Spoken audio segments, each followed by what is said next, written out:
Insights with Terri Ep.163 a weekly look through the eyes of predictive astrologer Terri Ep.163. Here's Terri. Hi everyone, this is Terri, and you are listening to Insights with Terri Ep.163. Thank you for joining me to explore the week, March the 31st to April the 7th, 2024. Thank you for showing up. I appreciate it. Now, the sun sign is still in Aries. Mercury is still in Aries, but Mercury has gone retrograde as of April the 1st. Nothing wrong with a retrograde. We just have to know how to handle it. So, retrogrades, and most of you know this already, the planets really aren't going backwards. They just look like they are, but the energy is going backwards. So it's the opposite of what the planet or the zodiac sign, depending on what we're working with, is been born with. So it's kind of the opposite. So Mercury being the planet of the mind, how we think, how we communicate, how we process, how our mind works, or lack thereof, that is going backwards. So this is typically where we get some really bad accidents. Leading up until this, we're in retrograde now. Many people are sensitive to it, so they might experience it maybe a week ahead of time, start to feel the energy happening. And we have really big accidents that occur. That's when trains derail. It's horrible. Let's look at the bridge in Baltimore. That wasn't necessarily a mistaken judgment. For the pilot, they're still trying to figure out why the electrical failure, but they're looking at possibly dirty gas. So maybe somebody made a mistake in the gas and it just didn't click in. We're not processing. So if we're sensitive, that could have started a week ago or so. Ending in the culmination of this bridge is now in the water. So when you're driving, be aware, be cognizant that people may not be thinking right. It's not unusual to go through red lights, go screaming through stop signs, make mistakes with your prescription. I'm working on a dog food order that went awry. It's just, nobody noticed that it got stuck in Quebec and it's been sitting there, right? One would think you would see a big pallet of dog food sitting there day after day after day after day for 3 weeks, but with a Mercury retrograde, it just didn't kind of sink in that maybe it's not supposed to be there forever and forever. So that's a typical Mercury retrograde.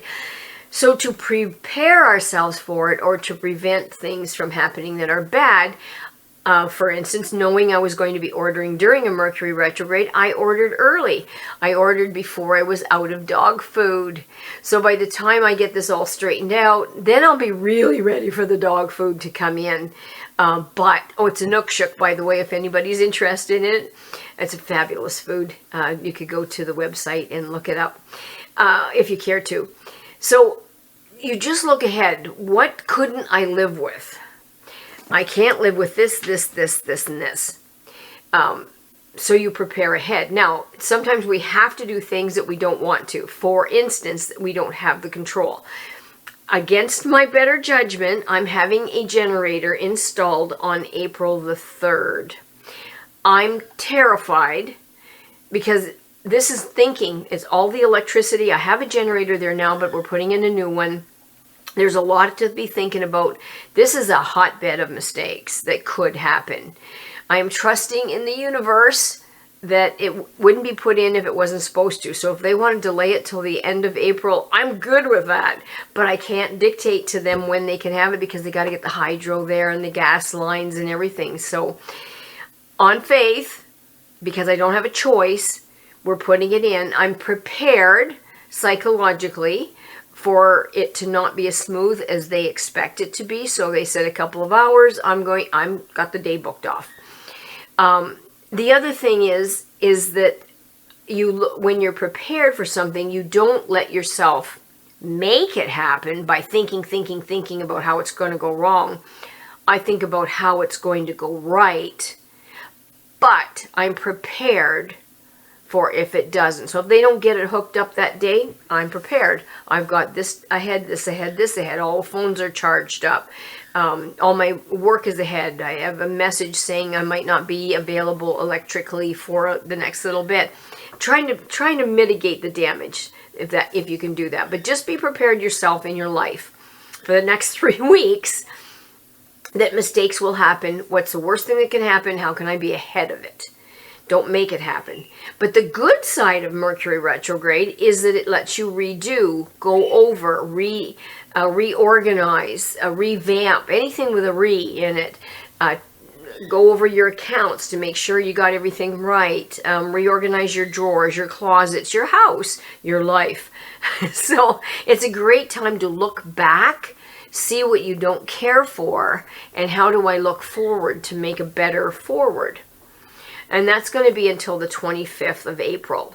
And then the sensitive people will feel it a week or so after as well. Or some sensitive people will have it terminate a week ahead of time.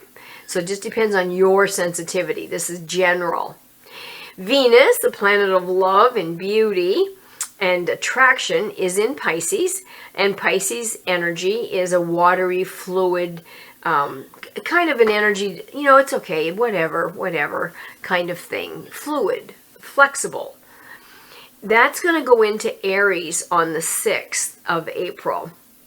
And Aries is a fire sign. Pisces is a water sign. As it makes that transition, we have fire and water. We've been experiencing this, moving from more Pisces into more Aries.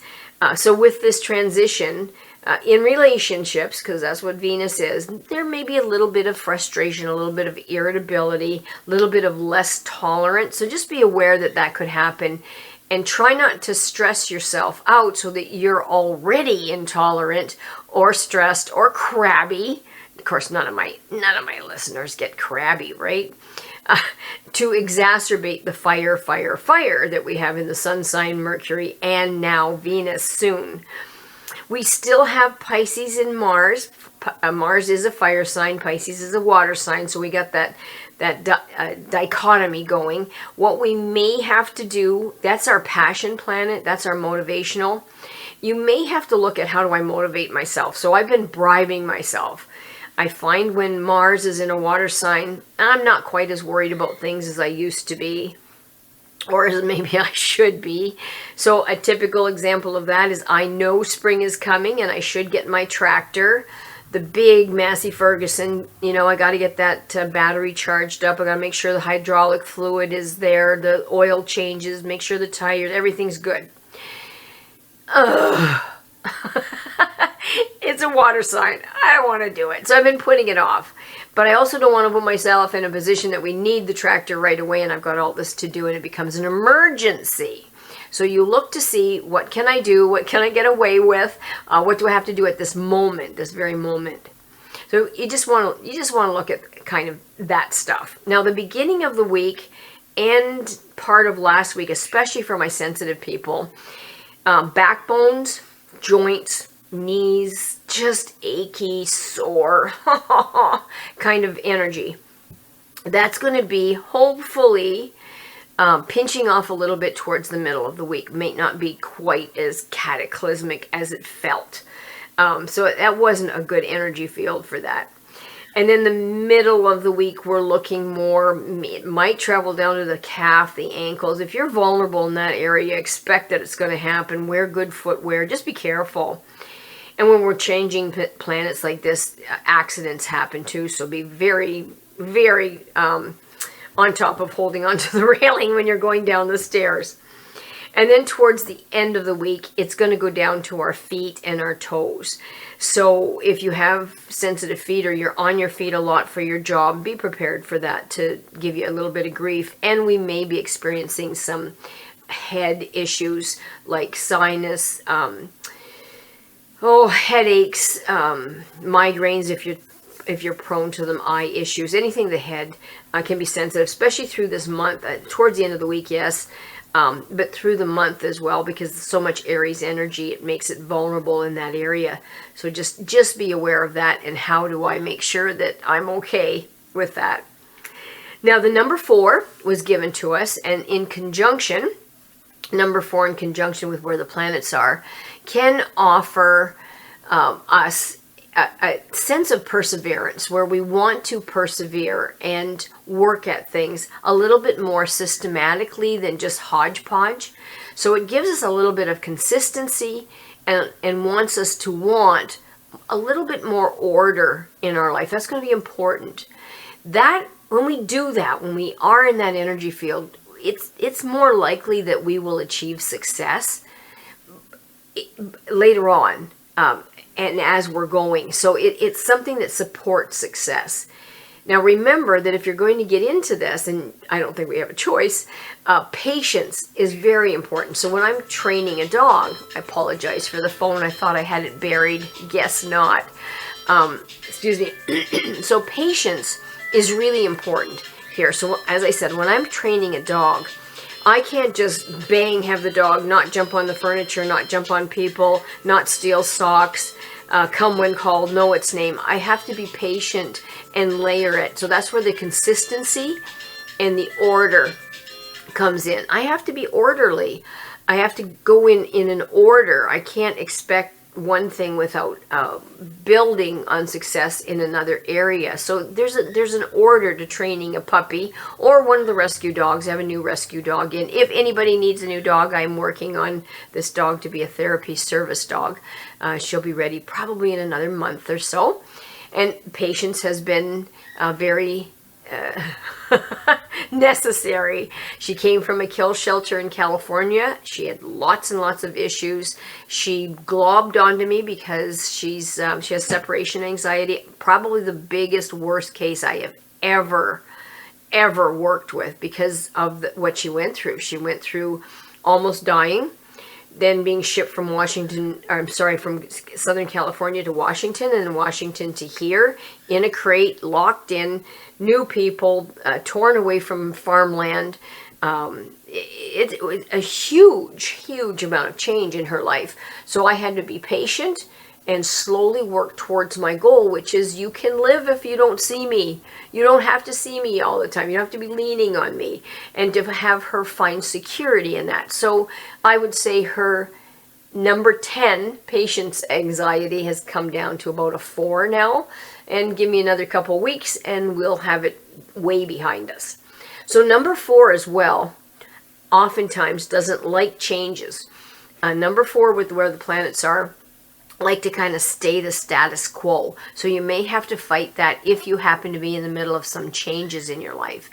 But on the other side, number 4 doesn't like monotony either. So like, come on, make up your mind. You either like changes or you don't like changes. It's like being a little pregnant, but that's the dichotomy of it. There's a physical strong energy that is imbued to us with this combination right now. So you may, and remembering that this is general, you may experience more energy in the next little bit. You may experience that you want to do some activities that require some physical strength and dexterity, and you have it. Woo! The weakness of number 4 in the position that we are can be carelessness and maybe having a narrow view of life. So be aware, if you're leaning in that, then you might have to stop yourself. Give yourself a rolled up newspaper on the top of the head and say, stop it. And we need to be careful making decisions, because if we're in the weak part of number 4, we can make bad decisions.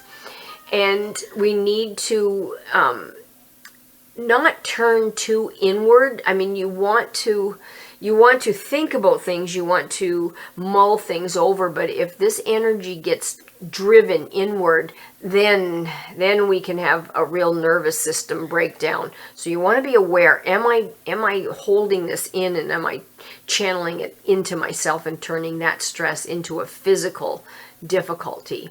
So we have to remember to release the accumulated energy and what we're going through, the stress. Just consciously release it. And that number 4 is trying to remind us of that.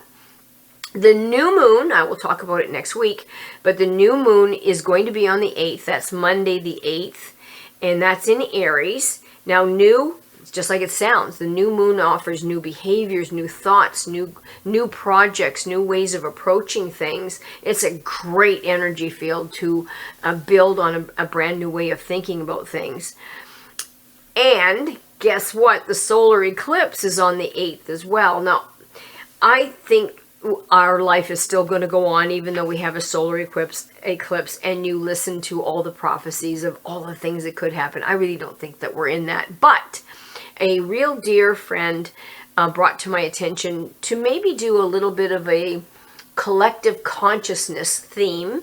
And there's power when everybody's thinking the same thing at the same time-ish.